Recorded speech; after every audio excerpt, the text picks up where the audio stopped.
Governor ప్రసంగానికి ధన్యవాదాలు తెలిపే తీర్మానం మీద ఇక ఆ చర్చలోకి వెళ్తా ఉన్నాం అధ్యక్ష. ఈ చర్చలో అధ్యక్ష 5 ప్రజా బడ్జెట్లు ప్రవేశపెట్టిన ప్రభుత్వం మీద అధ్యక్ష ప్రతిపక్షం వేస్తా ఉన్న నిందలు, ఆ నిందలకు సంబంధించి వాస్తవాలు ఏమిటి అన్నది ఆ నిందలకు జవాబు చెబుతూ వాటికి సంబంధించిన నిందలవి ఏ రకంగా నిందలు అని చెప్పి తెలియజెప్పే కార్యక్రమంలో భాగంగా ఈ సభ ద్వారా రాష్ట్ర ప్రజలందరికీ కూడా కొన్ని విషయాలు చెప్పదలుచుకున్నాం అధ్యక్ష. ముందుగా అధ్యక్ష, రాష్ట్ర ఆర్థిక వ్యవస్థకు సంబంధించి 5 సంవత్సరాలలో అధ్యక్ష మనం ఎదుర్కొన్న సవాళ్ళను ఒకసారి గమనిస్తే అధ్యక్ష, ఎందుకనంటే అధ్యక్ష మనం అధికారంలోకి వచ్చే టయానికల్లా ఒక జటిలమైన పరిస్థితుల మధ్య అధికారంలోకి వచ్చిన తర్వాత అధ్యక్ష మనం ఎదుర్కొన్న సవాళ్ళు అధ్యక్ష బహుశా ఎప్పుడూ కూడా ఊహించని విధంగా జరిగాయి. రాష్ట్ర ఆదాయాలు తగ్గడం, అనుకోకుండా ఖర్చులు పెరగడం, కోవిడ్ మహమ్మారి అనేది ఎప్పుడూ కూడా దేశంలో కూడా ఎప్పుడు కూడా నాకు తెలిసినంత వరకు, నాకు ఊహకు తెలిసినంత వరకు ఇటువంటి పరిస్థితులు ఏదైనా ఉంటాయన్నది కూడా ఊహించలేదు. మామూలుగా రాష్ట్ర ఆదాయాలు ఎప్పుడూ కూడా ఈ సంవత్సరం రాష్ట్ర ఆదాయం ఎంత ఉంటే మరుసటి సంవత్సరం వచ్చేసరికి ఆ రాష్ట్ర ఆదాయం ఒక 10%, 15% పెరిగే పరిస్థితులే ఉంటాయి తప్ప ఎప్పుడూ కూడా రాష్ట్ర ఆదాయం ఇంతుంటే నెక్స్ట్ సంవత్సరంకి వచ్చేసరికి రివర్స్ తగ్గడము అన్నది ఎప్పుడూ కూడా చూడలేదు అధ్యక్ష. అటువంటి విచిత్రమైన పరిస్థితులు చూసాం. కోవిడ్ మహమ్మారి, దానివల్ల అనూహ్యంగా కొన్ని ఖర్చులు ప్రజల ఆరోగ్యపరంగా అయితేనేమి, ప్రజలను ఆదుకునే విషయంలో అయితేనేమి కొన్ని ఖర్చులు అనూహ్యంగా పెట్టాల్సిన దానికన్నా, ఊహించిన దానికన్నా కూడా ఖర్చులు పెరిగిపోయిన పరిస్థితులు కూడా గమనించాం అధ్యక్ష. అదేవిధంగా అధ్యక్ష గమనించినట్లయితే అధ్యక్ష ఈ 5 సంవత్సరాలలో ఇంకా అనూహ్యమైన పరిస్థితులు ఏం చూసామనంటే అధ్యక్ష, కేంద్ర ప్రభుత్వం రాష్ట్రానికి ఇచ్చే పన్నుల వాటా అంటే డెవల్యూషన్స్ అంటాం, అంటే రాష్ట్రానికి హక్కుగా కేంద్రం వాళ్ళు కలెక్ట్ చేసిన ట్యాక్సుల గుండా రాష్ట్రానికి రావాల్సిన వాటా, ఈ రాష్ట్రానికి సంబంధించి ఈ కేంద్ర ప్రభుత్వం రాష్ట్రానికి ఇచ్చే ఈ పన్నుల వాటా అంటే ఈ డెవల్యూషన్స్ కూడా అధ్యక్ష మన 5 సంవత్సరాల పీరియడ్ కనుక గమనించినట్టయితే అధ్యక్ష ఆ డెవల్యూషన్స్ కూడా తగ్గాయి. అంటే దానికి ముందు 5 సంవత్సరాలు చంద్రబాబు నాయుడు గారి పాలనలో ఉన్న 5 సంవత్సరాలతో ఈ 5 సంవత్సరాల పరిస్థితి ఏమిటి అని గమనిస్తే కేంద్రం నుంచి రావాల్సిన డెవల్యూషన్స్ కూడా మన రాష్ట్రానికే కాదు అన్ని రాష్ట్రాలకు కూడా రాష్ట్రానికి వచ్చే డెవల్యూషన్స్ కూడా తగ్గిన పరిస్థితుల్లో ఈ రాష్ట్రం ప్రయాణం చేసిందని కూడా మనం చూసిన పరిస్థితులు అధ్యక్ష.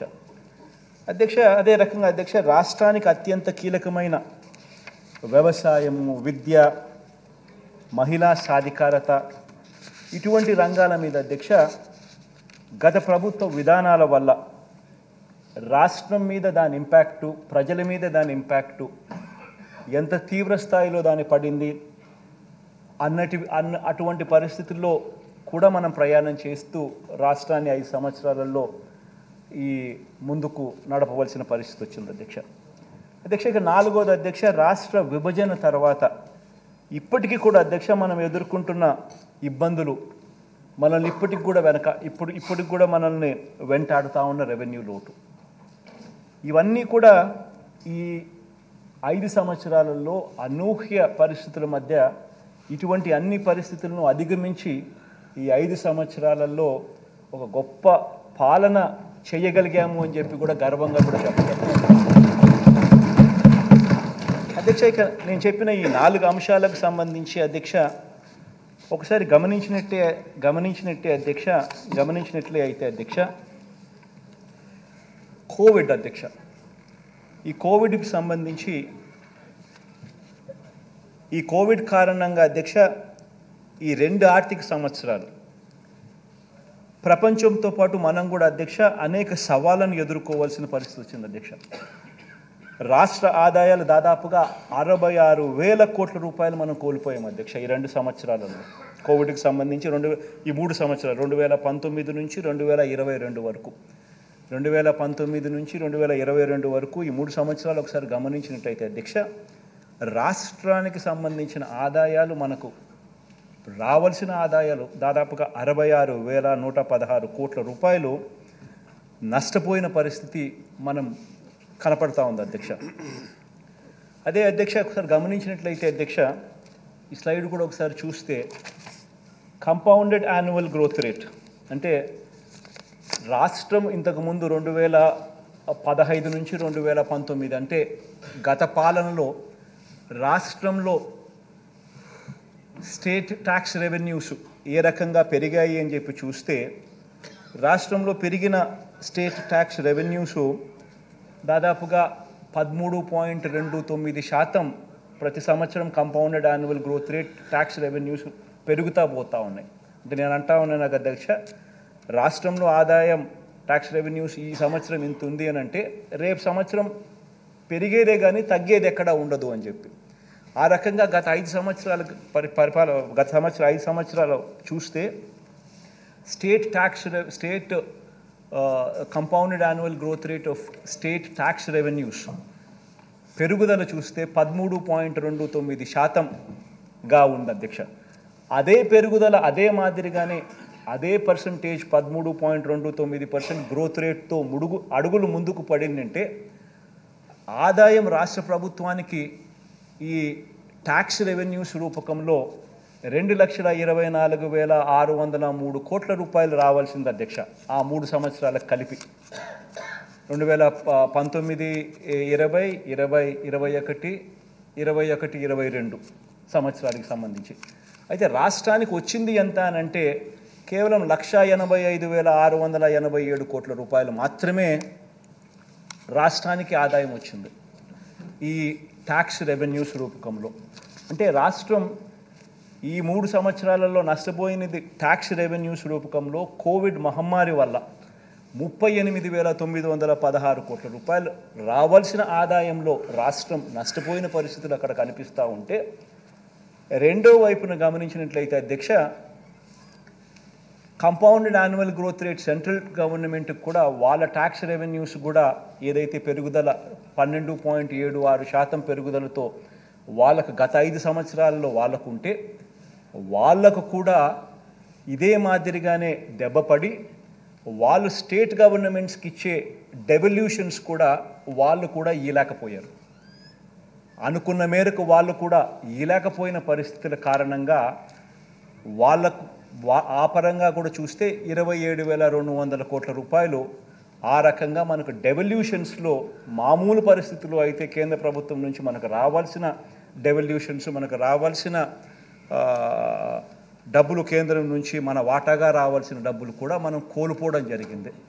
ఆ 2 పరంగా చూస్తే 66,116 కోట్ల రూపాయలు రాష్ట్ర ఆదాయాలు మనకు నష్టపోయిన పరిస్థితులు ఈ 3 సంవత్సరాల కాలంలో మనం మనం క్లియర్ కట్గా కనిపిస్తూ ఉంది అధ్యక్ష.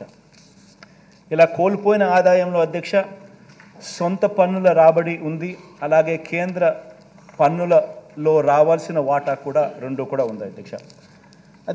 ఆదాయాలు కోల్పోవడం, ఖర్చుల భారం పెరగటం, తద్వారా అప్పులు పెరగటం, ఇవన్నీ కూడా ఒక గొలుసు కట్టగా ప్రపంచంలోని దాదాపు అనేక దేశాల ఆర్థిక వ్యవస్థలను కుదిపేయడం కూడా మనం అంతా కూడా గమనించాం.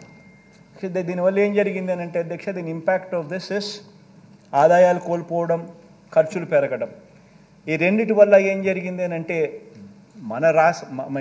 ఏం జరిగిందనంటే దేశమే కాదు అధ్యక్ష, ఇతర దేశాలు కూడా, including our country, including every state, including country, including దేశాలు కూడా, అందరూ కూడా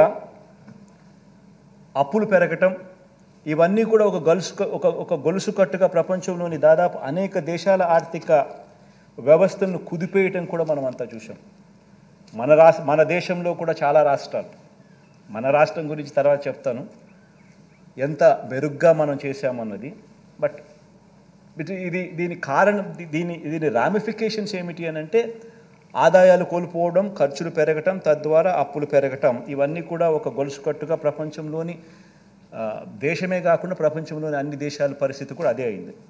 అలాంటి పరిస్థితుల్లో అధ్యక్ష కేంద్ర ప్రభుత్వానికి సంబంధించిన గుణాంకాలు కూడా ఒకసారి మనమంతా కూడా గమనికలో తీసుకుంటే కేంద్ర ప్రభుత్వం అధ్యక్ష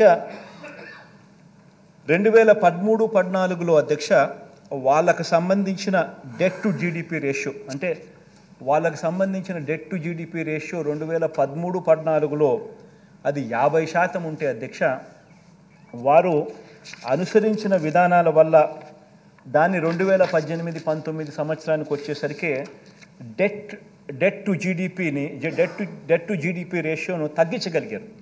50% 2013-14 ఉంటే 48% దాన్ని తీసుకొని రాగలిగారు. రకరకాల పద్ధతుల్లోనూ రకరకాల ఫిస్కల్ డిసిప్లినరీ మెజర్స్ తీసుకుంటూ మేనేజ్ చేసుకుంటూ. కానీ ఎప్పుడైతే ఈ కోవిడ్ వచ్చిందో అప్పుడు నువ్వు గమనించినట్టయితే అధ్యక్ష 2019-20 మీరు ఒకసారి మీరు గమనించినట్టయితే చూస్తే ఏకంగా 2019-20 48 కాస్త 58 నుంచి 61% ఏకంగా డెట్ టు జీడిపి కేంద్ర ప్రభుత్వానికి సంబంధించి పెరుగుదల కనిపిస్తూ ఉంది. అంటే ఏకంగా డెట్ టు జీడిపి ఏకంగా 48% నుంచి ఏకంగా 61%కి పోయి ఇవాళటికి కూడా 2023-24లో కూడా 57%లో అది ఈరోజుకి కూడా ప్రయాణం కనిపిస్తూ ఉంది. అధ్యక్ష ఇక రెండో అంశం అధ్యక్ష కేంద్ర ప్రభుత్వం రాష్ట్రానికి ఇచ్చే పన్నుల వాటా కూడా ఒకసారి గమనించినట్టయితే అధ్యక్ష స్లైడ్ నెంబర్ 3 మా కేంద్ర ప్రభుత్వం రాష్ట్రానికి ఇచ్చే పన్నుల వాటా కూడా గమనించినట్టయితే అధ్యక్ష ఇది కూడా కొన్ని బాధను కలిగించే అంశం మనకు కనిపిస్తుంది అధ్యక్ష. 2015 నుంచి 2019 మధ్యలో గమనించినట్టయితే అధ్యక్ష కేంద్ర ఆర్థిక సంఘం సిఫార్సు 42% రాష్ట్రాలకు కేంద్ర పన్నుల వాటా కింద ఇవ్వాలి అని చెప్పి సిఫార్సు చేస్తే కేంద్ర ప్రభుత్వం రాష్ట్రాలకు ఆ పీరియడ్లో అధ్యక్ష 35% మేరకు ఇచ్చింది. అంటే చంద్రబాబు నాయుడు గారి హయాంలో చంద్రబాబు నాయుడు గారికి కనీసం ఆ మేర కన్నా కూడా బెనిఫిట్ వచ్చింది. అంటే డెవల్యూషన్స్ కేంద్రం నుంచి రావాల్సిన పన్నుల వాటా ఆర్థిక సంఘం సిఫార్సు 42% చేసినప్పటికీ కూడా కనీసం 35% అన్న వాళ్ళు ఇచ్చినారు. వాస్తవం ఏమిటనంటే ఫైనాన్స్ కమిషన్ రికమెండేషన్స్ ఏదైతే 42% చేసినారో ఆ చేసినది రాష్ట్రానికి మొత్తంగా 42% ఇస్తే ఏ రాష్ట్రమైనా కూడా సంతోషపడుతుంది. ఎందుకనంటే అది సిఫార్సు, దట్ ఈస్ వాట్ ఆర్థిక సంఘం సిఫార్సు. అయితే కేంద్రం అధ్యక్ష రాను సెస్సులని సర్ఛార్జులని ఇటువంటివన్నీ వేయడం వల్ల ఈ సెస్సులు ఈ సర్ఛార్జులు ఇవన్నీ కూడా ఈ ట్యాక్స్ డెవల్యూషన్ బ్రాకెట్లోకి రావు. అది నేరుగా వాళ్ళే తీసుకోవడం జరుగుతుంది 100% దాంట్లో వచ్చిన ఆదాయం. కాబట్టి రాష్ట్రాలకు వచ్చే ఆదాయాలు తగ్గుతా వస్తూ ఉన్నాయి. అదే ఒకసారి గమనిస్తే అధ్యక్ష 13th ఫైనాన్స్ కమిషన్ పీరియడ్లో కేంద్ర ఆర్థిక సంఘం సిఫార్సు 32% చేస్తే అప్పట్లో 28% రాష్ట్రాలకు ఇచ్చే పరిస్థితి. అదే 14th ఫైనాన్స్ కమిషన్ 14వ ఆర్థిక సంఘం సిఫార్సు 42% చేస్తే కనీసం దాంట్లో 35% అన్నా కానీ కనీసం రాష్ట్రాలకు ఇచ్చే పరిస్థితి. కానీ మన దగ్గరికి వచ్చేసరికి అధ్యక్ష 15వ ఆర్థిక సంఘం సిఫార్సు 41% అన్నా కనీసం రాష్ట్రాలకు ఇవ్వండి అని చెప్పి సిఫార్సు చేస్తే మన కర్మ కొద్దీ 31.5% మాత్రమే కేంద్రం డెవల్యూషన్స్ నుంచి రాష్ట్రాలకు ఇస్తూ ఉన్న పరిస్థితి మనకు కనిపిస్తూ ఉంది. అంటే అధ్యక్ష దాని అర్థం ఏమిటంటే అధ్యక్ష గతంలో చంద్రబాబు నాయుడు గారి పీరియడ్లో కనీసం 35% అన్నా వచ్చే డెవల్యూషన్స్ మన దగ్గరికి వచ్చేసరికి అది 31.5% పడిపోయింది. అంటే 35 నుంచి 1.5% పడిపోవడం అంటే 10% డ్రాప్. అంటే ఆ డెవల్యూషన్స్లో కూడా మనకు గతంలో చంద్రబాబు నాయుడు గారి హయాంలో డెవల్యూషన్స్ ఎంతైతే వచ్చినాయో ఆ డెవల్యూషన్స్ కూడా మనకు రాని పరిస్థితిలో రాష్ట్రాన్ని మనం నడపవలసిన క్లిష్టమైన పరిస్థితులు నడపవలసిన పరిస్థితులు మనం నడిపాము అని చెప్పడానికి చూపిస్తా ఉన్న డేటా అధ్యక్ష.